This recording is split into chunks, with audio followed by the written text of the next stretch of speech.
Now for Byron Vickery. He's in absolute pain. All the Bairnsdale boys have got to him, clapping him off, and he's still in that really awkward sort of position as he's lying on his back with both knees up in a fair bit of pain. They're holding that leg. I wouldn't be surprised if that is one of those hip dislocations as he goes in underneath. Now they'll take him straight into the rooms as this will get back underway in just a moment.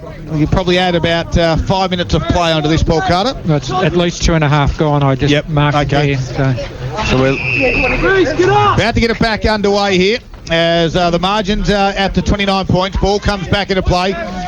Ruck work there was by Cook. Axford tries to get a handle out, does nicely to Klebney. He gets boot the ball going back, nicely done. And Brett Waddell marks it, plays on quickly, goes inboard. Oh, the sun got in the eyes there of Robinson. He was able to give a don't argue on Collins, and then left foot out to open space. Wyatt will be the one, goes up, doesn't quite mark it, does some groundwork. Bulmer's there as well. They try and now Bulmer wins it. Handballs out of the congested area.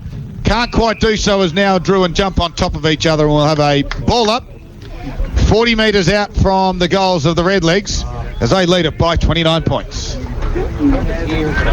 Goes up. No one can really win it. Poppy, I caught him a little bit off guard. Headset not quite ready to go. He's trying to find out some information about our injured player. Okay. But at this stage, all I know is he's in a lot of pain. So we'll follow that up and give you an update at the half-time for those that are interested in knowing, and we'll see how we go now. To be honest, it hasn't affected the way Bairnsdale are playing at the minute. No. They're still playing with some real intensity, and they may have a chance to threaten the goals again. The kick from 55 just offline, that was from Waddell possibly, and just offline. So another minor score, Paul Carter. Yeah, it's a 30-point margin now, 8-7-55 to Bairnsdale. Drouin 3-7-25. Greenham Gippsland scoreboard, 23 minutes played, second quarter. Well, they've got a Clayton Kingy on his half-back line. Kicks it high towards Anderson. Gets to that front spot. Can't guess. Dog nearly paid that one, but the umpire said no. Others touched it. Can't quite believe it, of course. Both coaches, Ed Morris and, of course, Jordan Kingy, coach and assistant coach, sideline. Two star players for this Hawk side out. Bairnsdale had their fair share of injuries as well. But this is a great game of football on your Saturday afternoon, as you'd expect, between sides that are fighting to stay alive and are fighting to stay inside the top five. Rob Popplestone on TRFM for Gippsland Live. Here we go. They've got the ball, and they've got it through Cowan, the experienced campaigner. Kicks to within 30 metres. Out the back of the pack. Can they get onto it? They can, I reckon.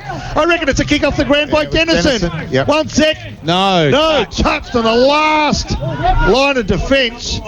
And fortuitously so for the visitors, Drouin. 8-8-56 Bairnsdale, Drouin 3-7-25. Axford has it. Defensive 50 for the Hawks in front of the scoreboard here at the City Oval.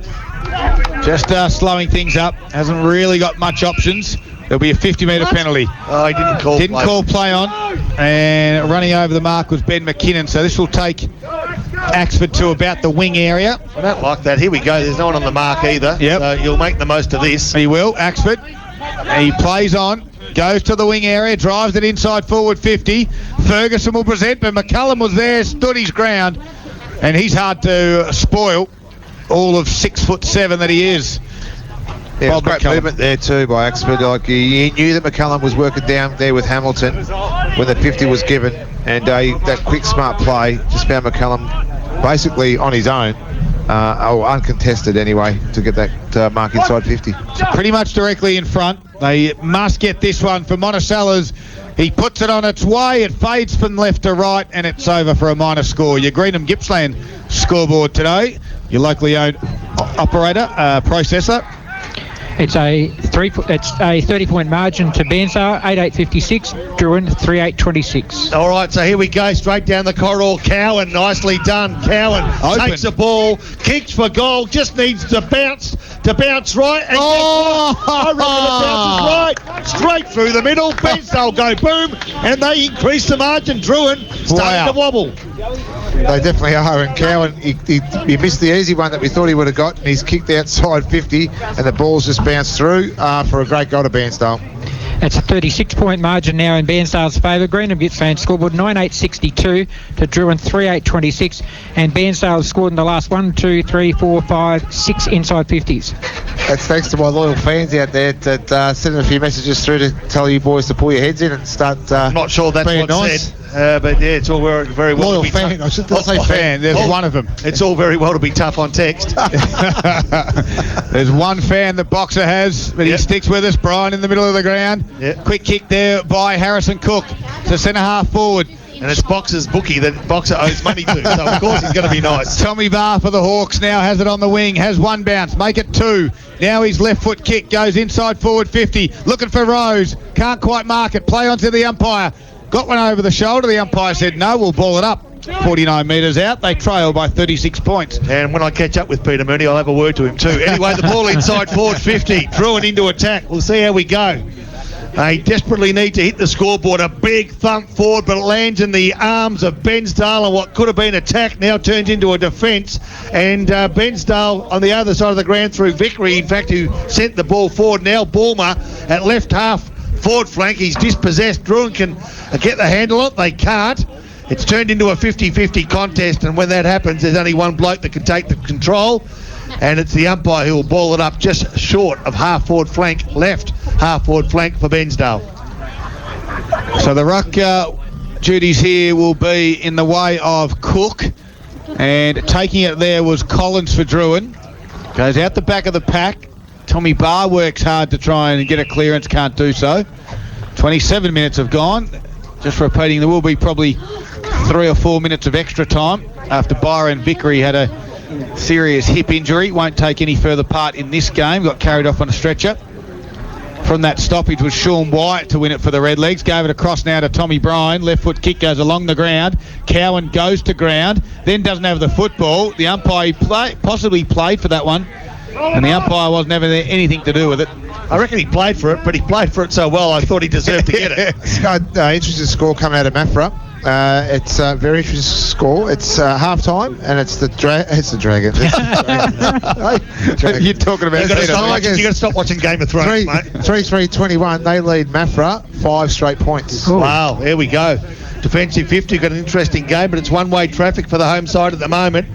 As Bensdale are into attack, they're winning the contested ball at the moment. Those 50-50 contests, they just seem to be working harder.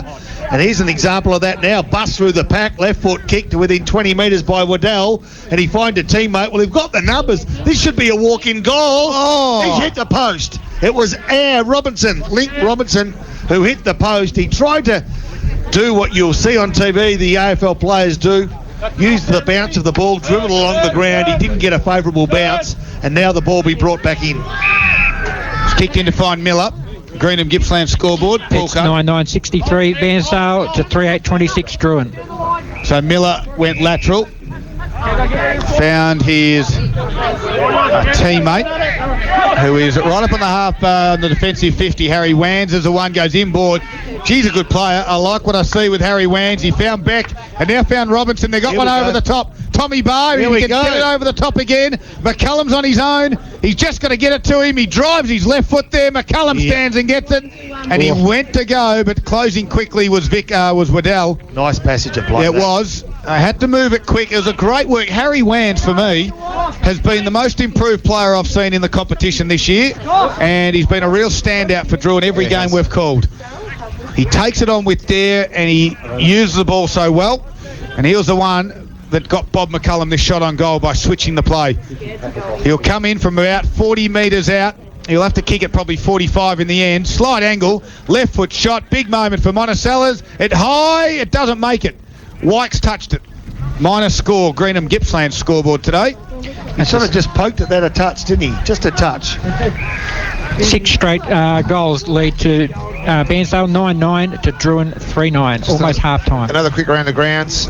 Sale, an accurate Sale, 5 straight 30. They trail Sale 5-7-37. 12 and 5 goals. Sale 5-7, yeah.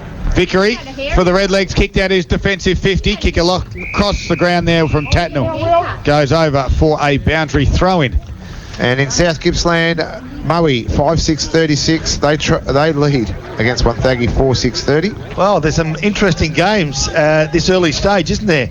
a lot of what we thought might happen hasn't. So, and that includes the game we're witnessing right now between Bensdale and Drouin. Bensdale with a lead at the moment of 36 points. But they're starting to close in on reducing that because they're threatening their forward 50. There'll be a boundary throw-in on the intersection of forward 50 and the boundary line, outer side of the ground. Drouin kicking to the town end of the Bensdale Recreation Reserve. Wykes took the ruck duties. Down at ground level, there was McKinnon, who kicked it along towards half-back flank. The run there was from Radford, who gave it across to Wyatt. He ran and carried it. Left foot run kick. Out the back. Dennison was there. Over the back it goes. Is it Somerville? Good tackle by Dennison. Causes the ball to come in dispute again. We're inside forward 50 for the Redlegs. Drouin under enormous pressure. They just had to barrel it out and relieve a little bit of pressure. You know what? That's going to come off. Robinson was there. Took the uncontested mark. He can chip it over the top. Found Axford. Runs the Axford, gets to the top of the 50, drives it in to the near side. Working hard at ground level now. Will have to be, is it Collins? It's Simpson down there, and he'll see it over for a boundary throw-in. Poor inside forward 50 kick. That's the difference. Mark's inside forward 50. It's 3 apiece this quarter, and I think all 3 Druins were Bob McCallum. Yep. Overall, first quarter certainly it was favoured. 6-0 Ben, so it's 9-3 overall. Yeah, that's been a difference for me. McCallum just took it out of the ruck, put it on his left boot, sprayed it. Across the face of goal, minus score. Yeah, well, we've got another score there for you in the VFL game. It's 3-quarter time, 4-3-27 Collingwood. They lead the Melbourne Uni, 3-4-22. Bensdale bring the ball back into play, and on the end of it, I reckon it could be Preston, is it? No, Link Robertson towards that outer side. I should know with that big mop of hair. In fact, I know that this one is Brett Waddell, is it? Dylan Somerville. You're close. No, you keep going. You're right. The two dreadlocks out there. Yeah. They're pretty high. Those two players. I know the players I mentioned are on the same side. That's about as close as I got. The ball will be thrown back in, left half forward flank. Drouin have got the numbers. Can they get the bounce of the ball? They can't, and as a consequence, it's Cowan who picks it up nicely, settles, kicks to within 30. At the back of the pack, I reckon it could have been Dennison that tried to bring the ball to ground. He couldn't, and Miller is the player that is at the front and held the ball in as the siren goes. 32-55 minutes into that second quarter. It's half-time here at Bensdale Recreation Reserve, and it's the home side that lead, 9-9-63. Drouin, 3 goals, 10-28. You are listening to Gippsland Live. It was 5 goals in that quarter by the Redlegs, and it is Gippsland Live on TRFM for Harvey Norman Electrical. The freshest way to start the day. Gabby and Dan, the TR Morning Crew. Do you believe we landed on the moon? In 1969. I don't know. I really don't know. Oh. Here's the kicker, right? Yeah. The audio quality between NASA on Earth Yeah. and the moon